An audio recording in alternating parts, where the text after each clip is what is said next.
There's a list that the White House has. Comey's on it, Rice is on it, several others are on it from the Obama administration. I think one name is missing from that list, and I think it's Barack Obama.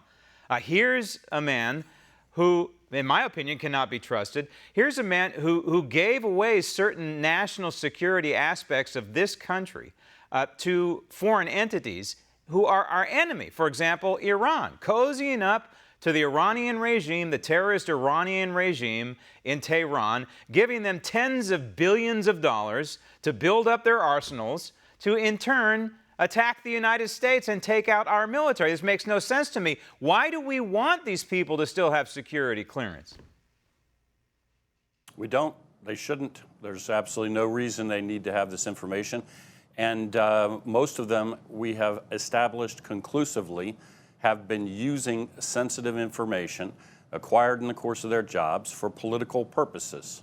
So there's no way they should have security clearances. So when you left, I don't know what level you left the CIA, but did you retain any elements of your security clearances? I retain clearances because I continue to consult for the community. But I go through a rigorous screening process all of the time in order to retain that. In other words, the litmus test, from what I understand, and you're essentially confirming, is what are you going to do for us? So as a former member of the CIA, a former member of the intelligence administration of this government, what are you still going to do for us in terms of national security, correct?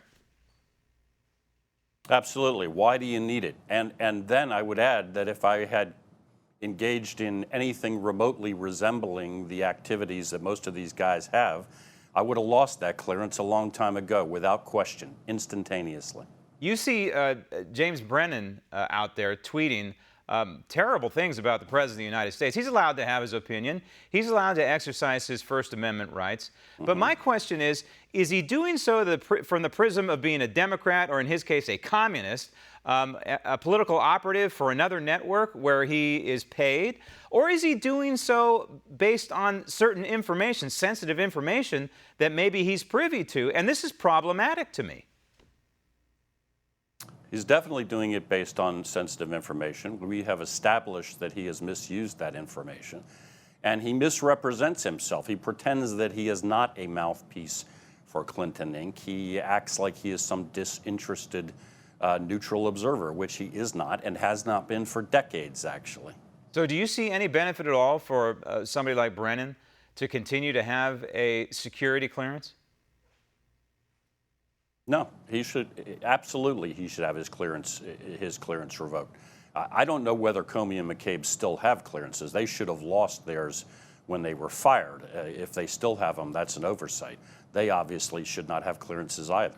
So what the president is considering here, and what the White House is considering, seems to be right in line with what we should be doing as red-blooded Americans, as patriots, as people who care about the overall national security of this country. And when you look at Brennan in particular, it's still amazing to me, Sam, that this guy was able to become the head of the CIA, given his history of cozying up to radicals, to people who are the antithesis of what we stand for as a constitutional republic. Well, this guy very, very early on in his career with the agency established a personal relationship with President Clinton. And as of that time, he hitched himself to the Clinton machine and became effectively a political operative. So everything else that's happened in his career since that time, over the course of a couple of decades, is the direct result of that. He has been an operative, if you will, for the Democratic machine, literally for decades, and that's precisely how he became head of the agency. And it seems to me this list that still has a security clearance is also, coincidentally, or maybe not so coincidentally, the list of people who should be investigated as part of what I'm considering the scandal of the centuries, and that is a sitting administration, the Obama administration, actively using our intelligence communities and other entities of the federal bureaucracy to try and necessarily affect the outcome of the 2016 presidential election cycle. You're talking about Brennan, you're talking about Rice, you're talking about McCabe, certain elements within the Department of Justice and the FBI. It seems to me this is your who's list. This is your indictment list of the malfeasance in 2016. Want to see more videos like this?